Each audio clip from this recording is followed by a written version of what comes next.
Rafael, está a ouvir-me? Oi, professor Tiago, eu escuto você, mas não vejo a imagem. Agora Ah, estou não? vendo. Ótimo. Ótimo, ótimo. Tudo bem? Tudo bem com você?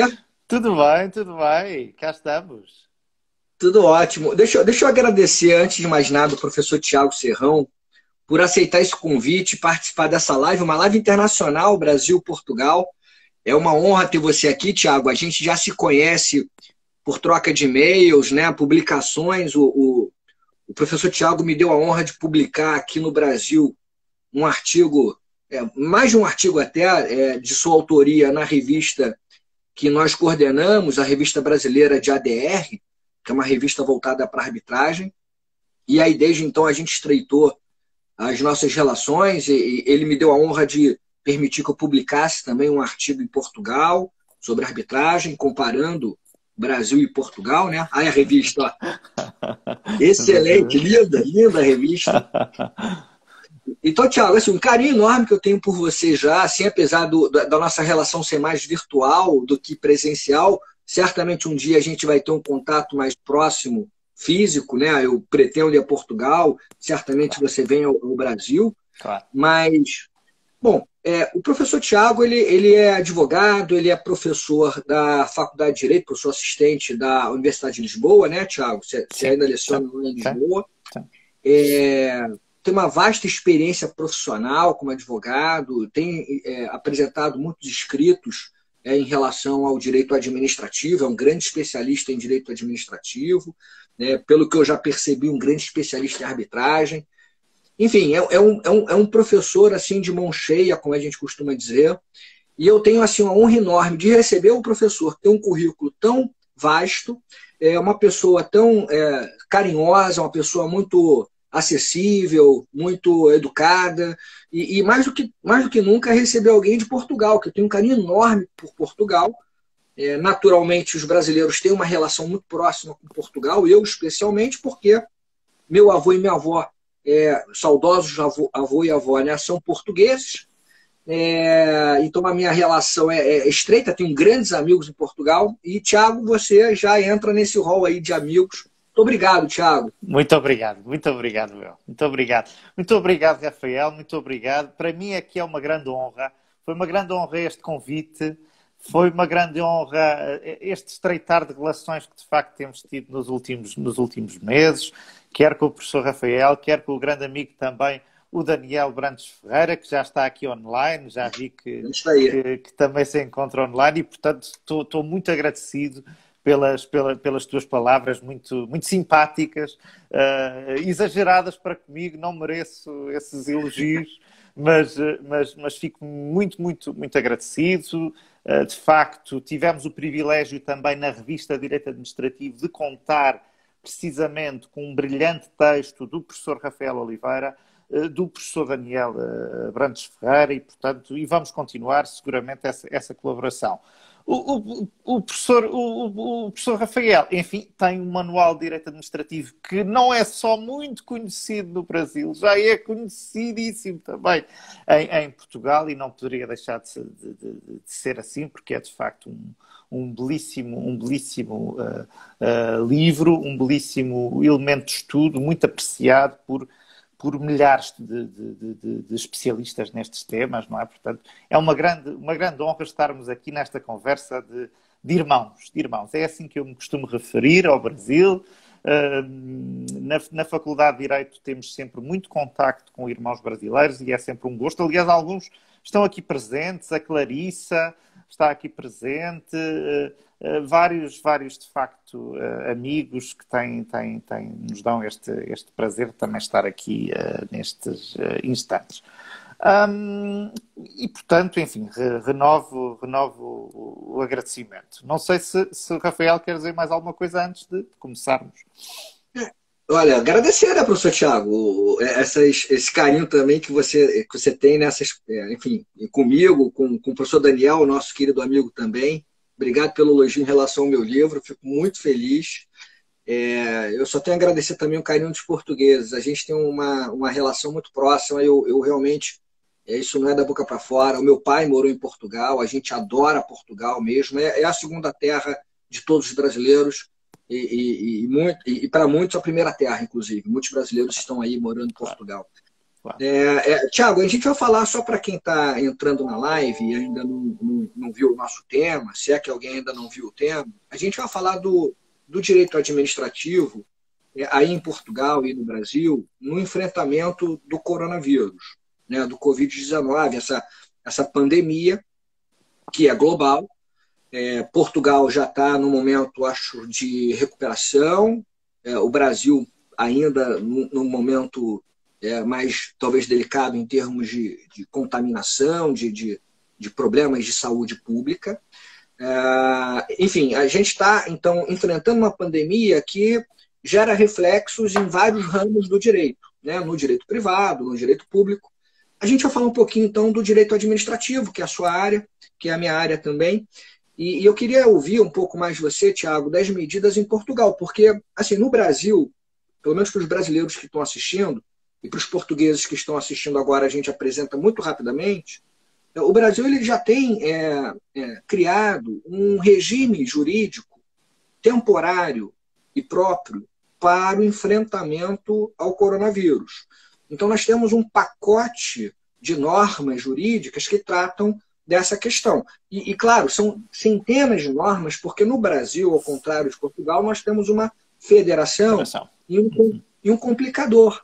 Porque municípios, somos mais de 5 mil municípios, cada município com as suas normas. Cada estado com as suas normas. E a União Federal com as suas normas. E o Supremo Tribunal Federal, há pouco tempo, decidiu, reafirmou, que em matéria de saúde pública, cada ente da federação tem competência para legislar, competência para trazer normas. Portanto, temos várias normas municipais, estaduais, federais tratando do assunto. Em âmbito federal, uma lei se destaca, alguns chamam de lei do coronavírus, que é uma lei que traz medidas administrativas nesse enfrentamento. Então, requisição de bens particulares pelo Estado, com indenização depois, a posteriori. Nós temos contratação temporária de servidores públicos, contratação emergencial sem licitação de alguns bens e serviços. Então, nós temos várias medidas. Eu queria saber, Tiago, em Portugal, quais foram as principais medidas adotadas e o que você tem para destacar para a gente. Sim, sim. Muito obrigado, Rafael.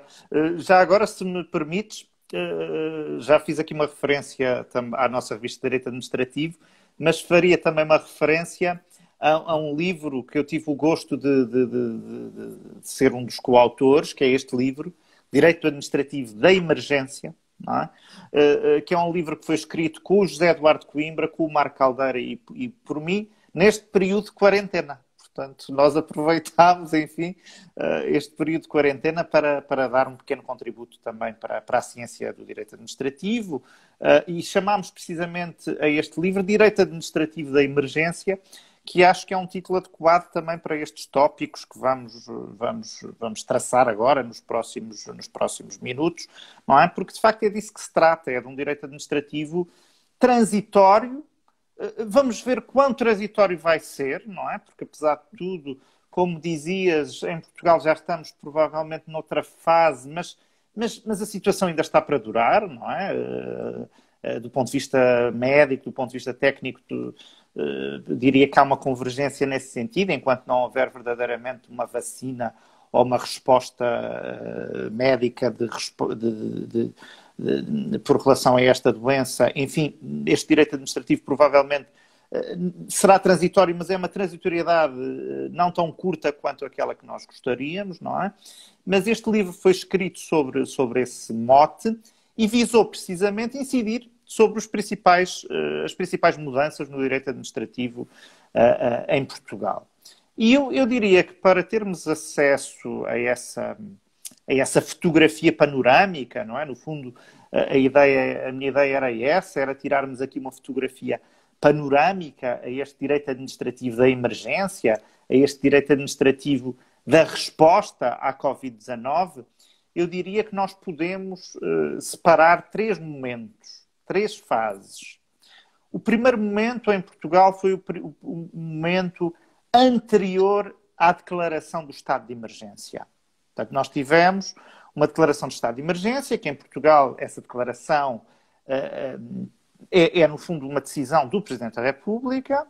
No entanto, é preciso haver uma autorização do Parlamento, da Assembleia da República, e o Governo dá um parecer. Portanto, há aqui uma repartição, há aqui uma participação dos vários órgãos de soberania no procedimento que leva à declaração do estado de emergência. Mas mesmo antes desta declaração de estado de emergência, nós tivemos um primeiro momento, aquilo que eu chamo o momento prévio à declaração de estado de emergência. Seguiu-se esse segundo momento, não é? O momento da declaração de estado de emergência, que durou 1 mês e meio. Portanto, começou em meados de março e percorreu todo este período até o início de maio, não é? Foi 1 mês e meio muito longo, mas de facto, e foi o período crítico, não é? Digamos assim, da epidemia, e esperemos que não seja necessário voltar a esse período crítico. E depois, em maio, iniciámos aquilo que eu diria que é um terceiro momento, não é? Um terceiro momento posterior a essa declaração de estado de emergência e às prorrogações, porque em Portugal essa declaração de estado de emergência tem um período máximo de duração, é um período de 15 dias, e depois o que se seguiu, depois dessa quinzena inicial, essa quinzena de março, para abarcar todo o mês de abril, foram 2 prorrogações, 2 prolongamentos dessa declaração do estado de emergência. Não é? Começando então pelo primeiro momento, o momento prévio à declaração do estado de emergência, ou seja, um momento anterior a esse decreto do Presidente da República de 18 de março. Não é? De 18 de março. Quanto a esse período prévio, eu destacaria desde logo um despacho, que é um despacho de 2 de março, num conjunto de ministras do nosso governo, da Ministra da Administração Pública, da Ministra do Trabalho, da Ministra da Saúde, que é um despacho interessante porque, no fundo, preparou o terreno, não é? É um despacho que coordenou aos empregadores públicos a elaboração de um plano de contingência. Já em linha com as orientações da Direção-Geral de Saúde, para a prevenção, para a contenção desta doença, não é? Repara que em 2 de março nós ainda não tínhamos uma pandemia declarada pela OMS. Não é? Essa declaração só veio a ocorrer no dia 11 de março, mas a verdade é que logo uns dias antes, não é? 10 dias antes, 11 dias antes, já tínhamos este despacho que ordenava às entidades públicas o estabelecimento de planos de contingência. E num prazo muito curto, as entidades tinham apenas 5 dias para fazer esses planos de contingência. É claro que é muito, muito curioso, nós agora que já passaram quase 3 meses, 2 meses e meio, é muito interessante olhar para este despacho, enfim, para no fundo fazermos uma análise do que se passou, não é?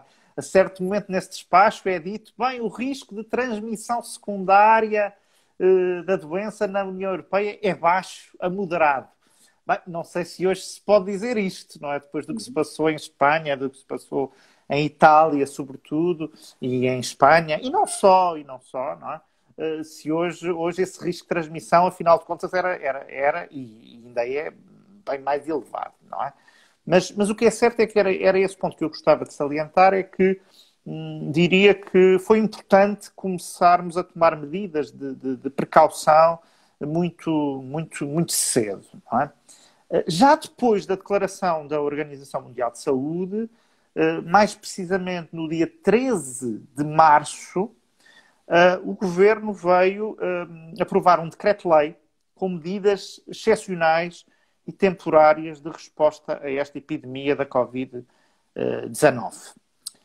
E é aí pela primeira vez que o Governo legisla sobre um aspecto que tu referiste, o aspecto da contratação pública, não é? Foi aí que pela primeira vez, neste período, se veio estabelecer um regime excepcional de contratação pública. Enfim, não vamos aqui desenvolver esse tema, isso daria outra live, não é?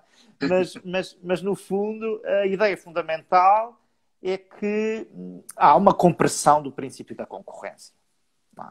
de tudo o que isso implica, de todas as consequências procedimentais e não só ao nível do princípio da concorrência, são aqui, de facto, atenuadas, não é? Podemos dizer que, no fundo, a urgência não é compatível ou é dificilmente compatível com as exigências da concorrência, não é?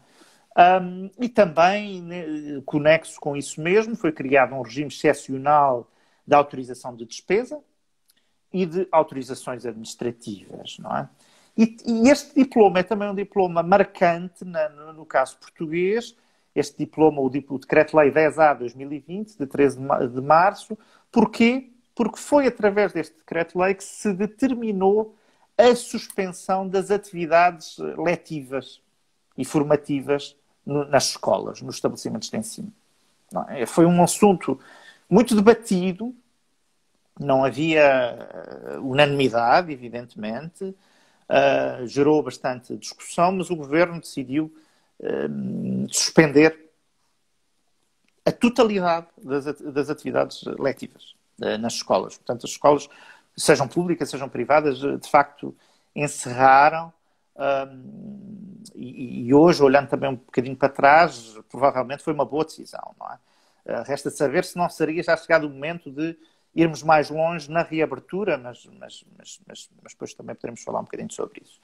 E no fundo, quanto a este primeiro momento, prévio, anterior à declaração do estado de emergência, eu destacaria estes dois momentos. Este despacho, não é, de 2 de março e este decreto-lei de 13 de março. Depois, quanto ao segundo momento, o tal momento mais quente, mais duro desta epidemia, em termos jurídicos, o que é que aconteceu? Bem, tivemos a declaração do estado de emergência e logo a seguir seguiu-se a aprovação de uma lei, a lei número 1A de 2020, de 19 de março.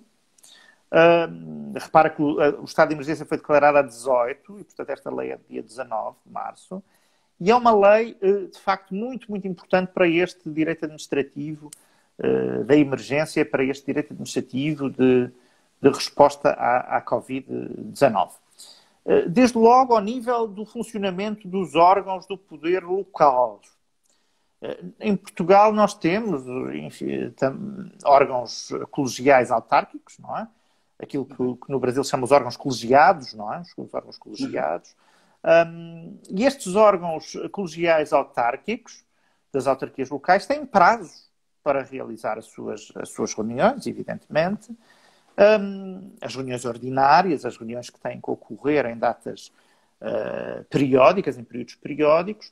E o que o legislador fez foi determinar que essas reuniões podem ocorrer até mais tarde. Não é?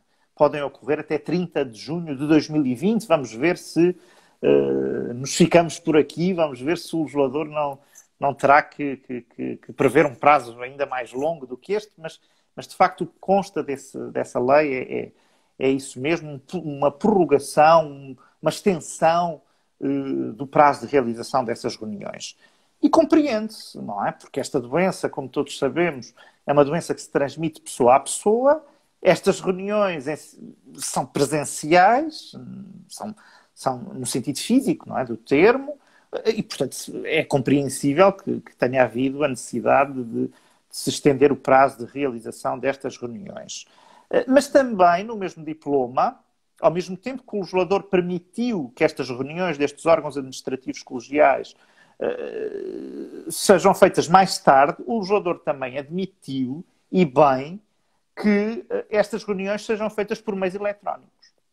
Não. Sejam feitas por meios telemáticos, por teleconferências, por toda essa panóplia de meios que existe para o efeito. E isso foi um passo importante em Portugal. Não sei qual é que é a vossa abertura à realização de reuniões de órgãos administrativos por via desses meios, mas em Portugal foi um passo importante porque o nosso Código do Procedimento Administrativo olha em termos ainda muito clássicos no que se refere a esse conceito de presença, não é?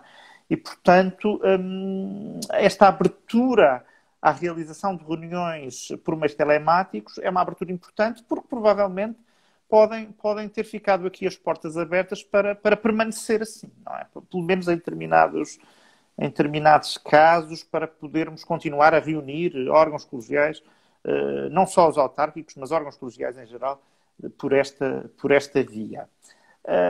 Aliás, esta mesma lei não se preocupou apenas com os órgãos autárquicos, com os órgãos colegiais autárquicos, previu também para os outros órgãos da administração pública, que não os órgãos das autarquias locais, a possibilidade de realizar essas mesmas reuniões também por meios telemáticos, não é? Prevendo que, quando assim o fizessem, registrem na ata a realização os termos da realização dessa reunião por via telemática, mas de facto também aí se abriu a porta no que se refere à generalidade dos órgãos colegiais administrativos. Nessa mesma lei também se permitiu a prestação de provas públicas por videoconferência, não é? Provas académicas, por exemplo, de doutorado, de mestrado. Não é? Aliás, ocorreram já algumas, posso dizê-lo,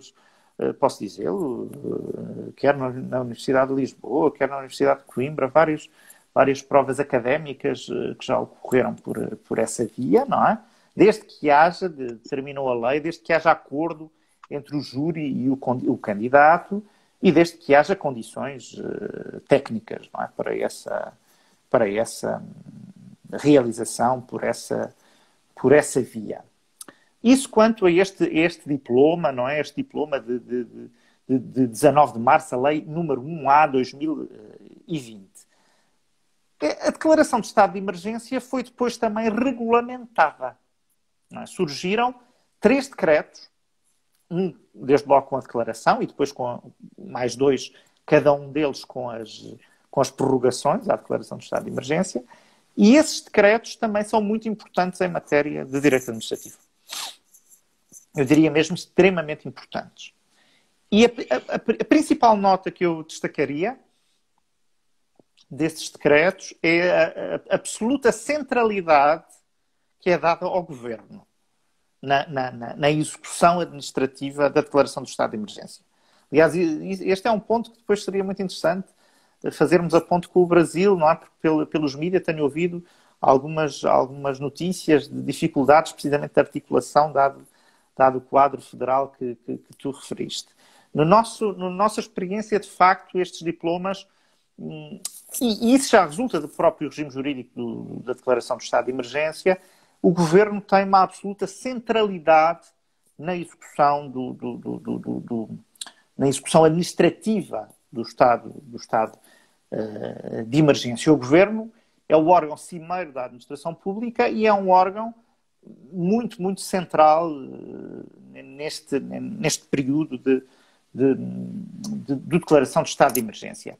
Claro que isso levou a alguns focos de tensão, não é? Nomeadamente com municípios.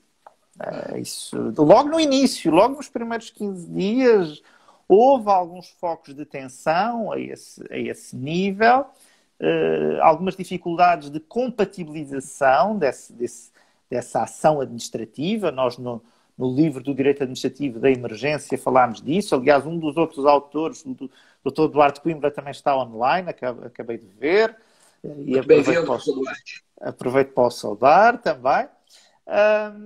E nós falamos disso, dessas dificuldades de compatibilização das várias estruturas de âmbito nacional e de âmbito local. Não é? E o que o Governo fez para mitigar essas dificuldades de compatibilização foi nomear autoridades para coordenar a execução da declaração do estado de emergência a nível local. Não é? No fundo, nomeou secretários de Estado, que são membros do Governo, 5 secretários de Estado que foram nomeados como autoridades para promoverem esta coordenação da declaração do estado de emergência a nível local. Não é? Foi isto que o Governo, de facto, fez, o Primeiro-Ministro fez,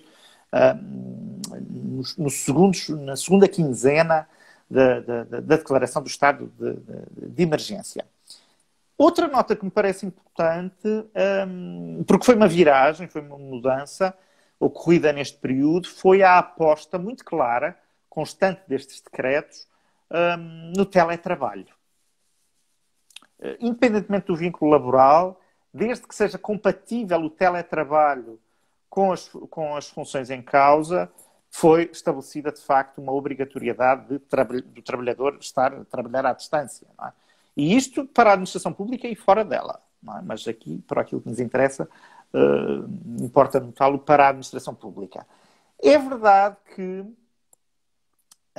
esta ideia da administração pública estar a funcionar à distância tem, há que dizê-lo, um problema. É que a administração pública não estava preparada para isso.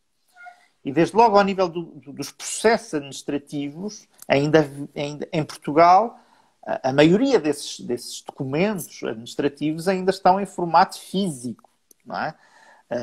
Ainda são poucas as entidades públicas que apostam verdadeiramente, ou em termos absolutos, numa desmaterialização. Ora, isso de facto leva-nos a questionar até que ponto é que o teletrabalho é um teletrabalho real ou a 100%, não é? Dificilmente será um trabalho a 100%, e as próprias reuniões dos órgãos colegiais, dos tais órgãos colegiados. Eu posso dar a minha experiência, eu também integro alguns órgãos colegiais, e de facto, se nós não tivermos acesso à documentação do ponto de vista informático, então o funcionamento do próprio órgão fica dificultado ou comprometido. Não é? E este é mais um ponto onde nós podemos aprender com a situação que estamos a viver. Não é? Ou seja, de facto, a administração pública tem que avançar muito rapidamente para uma desmaterialização, não diria absoluta, mas muito dilatada, não é? Mas muito dilatada para que esse teletrabalho, para que esse funcionamento dos órgãos colegiais à distância possa, de facto, ocorrer com níveis de eficácia e de eficiência adequados. Outra nota importante destes decretos prende-se com os chamados serviços públicos essenciais. Foram identificados em diversos despachos quais eram os serviços públicos que, mesmo neste quadro de emergência, tinham que continuar abertos ao público com funcionamento presencial, ainda que com bastantes limitações, mas de facto houve a identificação desse leque de serviços públicos essenciais, e não deixa de ser muito curioso, não posso deixar de o referir, que um deles seja a administração tributária. Não é? Ou seja, em período de emergência, a administração tributária não deixa de ser, bem pelo contrário. Aliás, foi o primeiro despacho a surgir logo, considerando-se a administração tributária um serviço público essencial. Não é? Um serviço público essencial. Outra nota importante quanto a estes decretos é uma nota que talvez seja uma nota até transversal ao direito administrativo da emergência, que é uma nota de desvalorização do procedimento. Não é? Desvalorização procedimental. A urgência não é compatível com a procedimentalização típica dos períodos de normalidade. Não é? Isso é uma nota que também podemos retirar destes decretos que regulamentaram o estado de emergência do ponto de vista administrativo neste segundo momento, no momento do estado de emergência. Para finalizar, e também não vos quero maçar muito mais, então uma pequena referência quanto a este terceiro momento, o momento posterior à declaração de estado de emergência, ou seja, este momento que teve início em maio. Não é? E é um momento interessante porque nós deixámos o estado de emergência, que é uma figura de natureza constitucional, embora depois, lá está, o direito administrativo figura-se decisivo na chamada execução administrativa, como acabámos de ver, do estado de emergência. Mas num segundo momento, podemos dizer que o direito constitucional tinha uma posição cimeira, porque, no fundo, esta execução administrativa era fruto, decorria da declaração do estado de emergência. Neste terceiro momento, é um momento do direito administrativo na sua força. E passámos agora a partir do início de maio, para uma situação, aquilo que a nossa legislação em matéria de proteção civil passámos para uma situação de calamidade. Foi declarado o estado de calamidade, não é? Uma situação de calamidade. E é visível na resolução do Conselho de Ministros que tratou este tema, uma resolução de 30 de abril, uma descompressão, naturalmente, não é? A vários níveis. Mas no que se refere ao funcionamento da administração, eu destacaria 3 notas. A primeira nota prende-se com a manutenção do teletrabalho. Ou seja, o governo entende que, apesar de já não estarmos em estado de emergência, sempre que possível, sempre que as soluções sejam compatíveis com o trabalho por meios informáticos, à distância, ele deve manter-se. Essa é a primeira nota importante, ou seja, neste aspecto não houve propriamente uma mudança face ao período anterior. Depois, o segundo ponto, aqui já se nota uma mudança. Há uma retoma do atendimento presencial nos serviços públicos por marcação. Embora com regras, evidentemente, algo rígidas de higiene, de distanciamento e de adaptação dos próprios serviços a esta nova realidade, mas de facto há aqui uma retoma generalizada do atendimento presencial nos serviços públicos. A terceira nota é uma nota que te confesso, Rafael, que tenho refletido um bocadinho sobre ela nos últimos dias. Há pouco eu dizia que na segunda fase, não é, o governo era órgão central. E agora essa centralidade do governo provavelmente concorre com outros entes públicos. Isso tem sido muito visível nos últimos dias em Portugal, com o papel das autarquias. As autarquias locais, em especial os municípios, estão a apresentar-se neste quadro com um papel muito ativo, cada vez mais intenso, no plano das respostas às consequências sociais, que já são uma realidade, não é?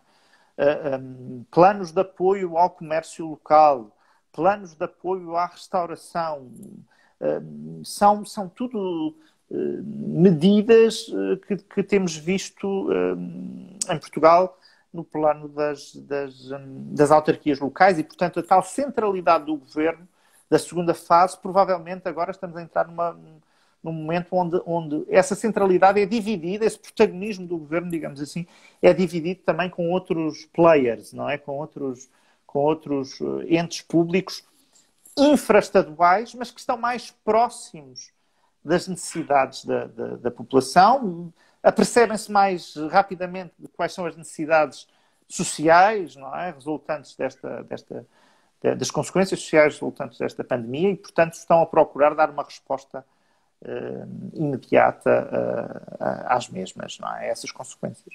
E era isto, no fundo, que tinha para vos dizer. Professor Tiago, uma aula, né, muito didático, foi ótima essa separação que você faz no livro, junto com os outros autores, dos momentos em Portugal no combate à Covid-19, no momento anterior, o momento da situação já emergencial, e o pós, né, pós-pandemia, como é que Portugal vai ficar depois da pandemia. E essa é uma questão que todos os países, eu acho que vão ter que começar a se planejar e vão começar a se preparar para isso. E aí eu achei interessante, nessa apresentação, Tiago, que como é semelhante o que acontece em Portugal, o que acontece no Brasil.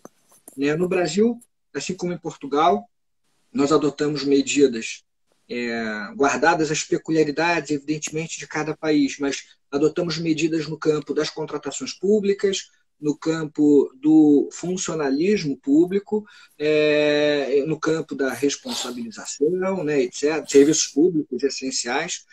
E essa definição do que é a atividade essencial e que não pode parar, essa é uma discussão que acontece em Portugal e acontece no Brasil, deve acontecer em todos os países, né? O Brasil tem definido as atividades essenciais por decretos, e esses decretos têm sido alterados, né? O decreto federal já sofreu pelo menos 2 alterações para inclusão no rol de atividades essenciais de novas atividades. né? A última alteração, salvo engano, porque todo dia tem uma alteração praticamente, a última incluiu construção civil, por exemplo, no rol de atividade essencial. Você falou da questão tributária, é impressionante como a administração tributária não nos deixa nem no momento de crise. Eu costumo dizer que a administração tributária nos segue até depois da morte, porque no Brasil, quando morremos, para transferência do patrimônio no inventário, tem que pagar o tributo, causa da morte. Claro, então, claro. Até depois da morte, a administração tributária nos persegue.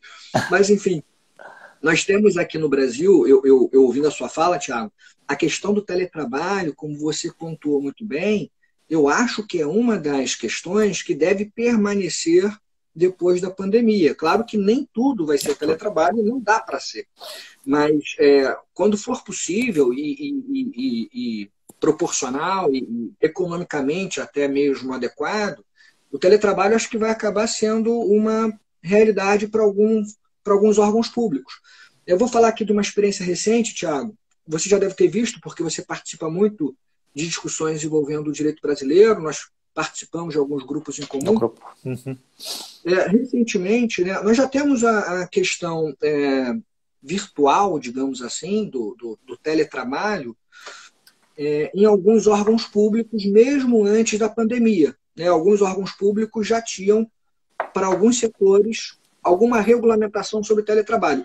Mas a pandemia forçou, digamos assim, o teletrabalho de maneira mais generalizada. Então, a dificuldade que você mencionou, nós também tivemos, né, da adaptação de alguns órgãos da administração pública a esse teletrabalho. Muitos não estavam preparados. E aí a curiosidade é a seguinte, o teletrabalho já existe hoje no Brasil, tanto no poder executivo, no poder legislativo e no poder judiciário. O Supremo Tribunal Federal já tem realizado sessões virtuais. É super interessante isso. A sustentação oral dos advogados, a participação sempre de maneira virtual nesse período. E a grande curiosidade que eu queria chamar a atenção foi para a recente reforma da nossa Constituição Federal. Nós tivemos uma emenda constitucional recente. No Brasil, como você bem sabe, nós temos muitas emendas constitucionais. Costuma-se brincar aqui que é mais fácil você fazer uma emenda constitucional do que trocar de roupa. Ou seja, você troca a Constituição Federal, você altera a Constituição Federal como você muda de roupa no seu dia a dia. É uma brincadeira que a gente faz aqui no Brasil. Mas, enfim, a emenda constitucional 106 emendas, 106 de 2020, que acabou de ser promulgada, ela flexibiliza algumas questões de responsabilidade fiscal, ela flexibiliza algumas exigências procedimentais na contratação de servidor temporário, na contratação de bens e serviços, afasta algumas exigências constitucionais que eram até então colocadas em situação de normalidade.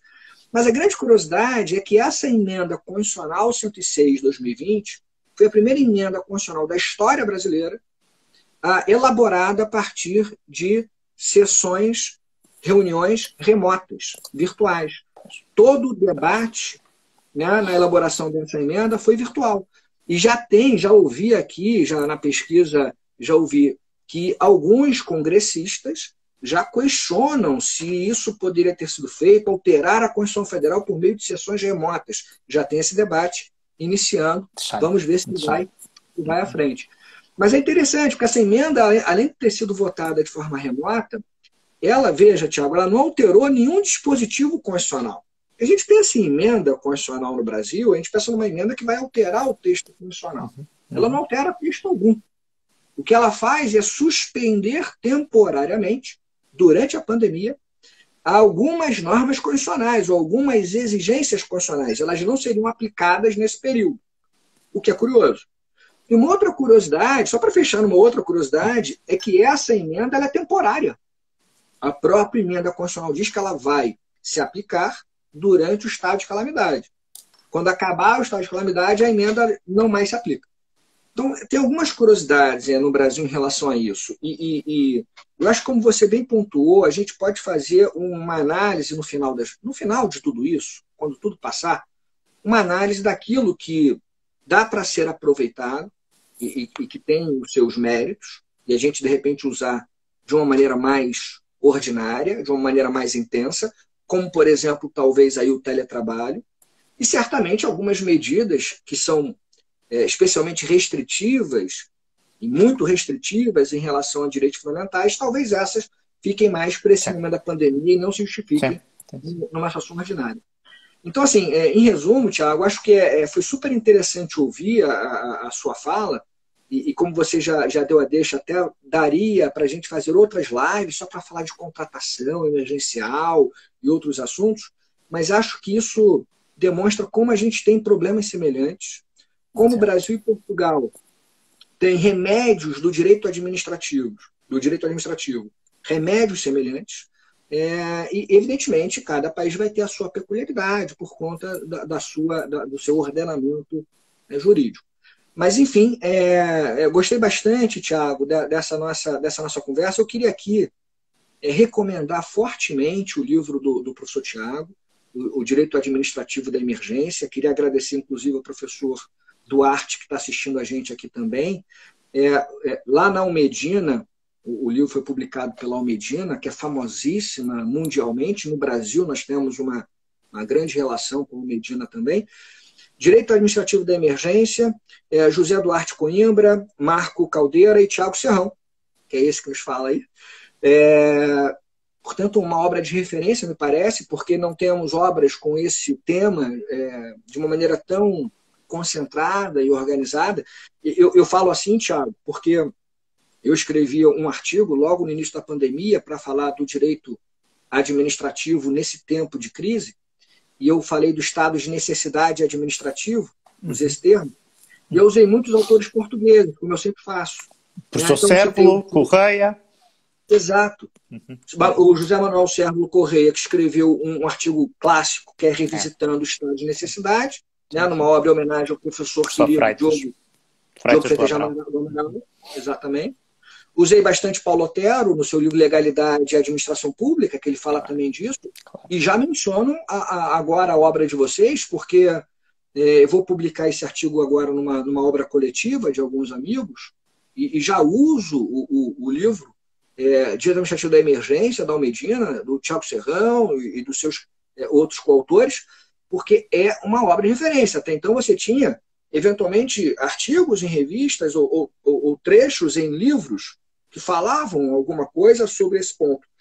Mas uma obra organizada, orquestrada, para falar do direito administrativo da emergência nesse momento específico de pandemia, eu não sei se foi a primeira obra que eu ouvi falar. Mas se não for a primeira, não me preocupo em ser a primeira, mas certamente é uma obra que já nasce referencial nesse assunto. Eu não posso deixar de citar e faço questão de citar. Muito obrigado, meu amigo. Muito obrigado. Thiago. É uma honra nossa. A honra é toda minha. Eu agradeço imensamente assim, a live, Thiago. Você é um professor nato, que além de advogado e profissional, você é um acadêmico. Isso fica muito evidenciado na sua live comigo hoje. Quer dizer, muito didático, a separação dos momentos em Portugal para combater a pandemia, como a legislação portuguesa tratou do assunto. Acho que você foi muito didático, e para nós brasileiros aqui do outro lado, nós conseguimos compreender muito rapidamente o que Portugal fez, a partir da sua fala. E espero que todos os portugueses que assistiram, vários professores e alunos aí portugueses do professor Tiago, alunos do professor Tiago, professores, amigos do professor Tiago assistiram, eu acho que deu para compreender não só o que Portugal fez de maneira bem didática, mas também aqui tentei trazer algumas considerações muito amplas em relação ao que aconteceu no Brasil, porque o assunto ele é muito rico, complexo. Certamente não dá para resumir numa live, né? Rafael, não sei se posso dizer só uma coisa. Há outro aspecto onde provavelmente também há aqui muitas ligações, aliás, cada vez mais, já era assim no período de normalidade e acho que agora vai continuar, que é o tema da arbitragem. Ou seja, agora quando esta situação de facto começar a passar, vamos ouvir falar muito também do tema da arbitragem relacionado com a Covid-19. Nomeadamente no que se refere à resolução de litígios relativos a contratos. Não é? Porque a Covid-19 teve um impacto muito grande em contratos que estavam em execução, não é? contratos de execução duradoura. Nós já tivemos um diploma muito polémico, muito polémico sobre esse tema, que no fundo visa diminuir as possibilidades de reposição do equilíbrio financeiro em determinados contratos de execução prolongada no tempo. Bem, e a arbitragem é um meio de resolução de litígios em matéria contratual e que vai ser chamada a resolver precisamente esse tipo de conflitos. Portanto, há aqui também um tema que temos que estar atentos, que é esse. Não só a resolução de litígios nos tribunais do Estado, mas também a resolução de litígios nos tribunais arbitrais relacionados com esta pandemia. Perfeito, acho que é isso mesmo, né? No Brasil, a gente já começou a debater também a aplicação de métodos alternativos ou adequados para a solução dos conflitos que surgiram e vão surgir por conta da Covid-19. E além da mediação, eventualmente de outras formas de resolução, acho que a arbitragem ela vai ser muito utilizada. Eu tenho participado de algumas arbitragens, né, envolvendo o poder público. Eu sou árbitro, nesse momento, numa causa importante, eu não posso trazer muitos detalhes, mas claro, a gente já está discutindo sessões virtuais, audiências virtuais na própria arbitragem, que também não era... As audiências de testemunhas, etc., não eram tão comuns você fazer via, virtual.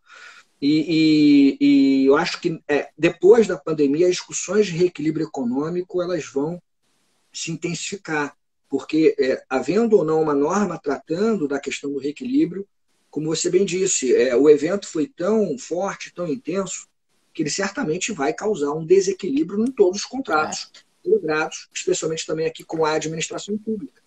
E nos grandes contratos, aqui no Brasil especialmente de infraestrutura, nos grandes contratos da administração pública, nós já temos essa realidade da arbitragem. Nós tivemos uma alteração em 2015 no Brasil, e a legislação ela expressamente permite a arbitragem envolvendo o poder público.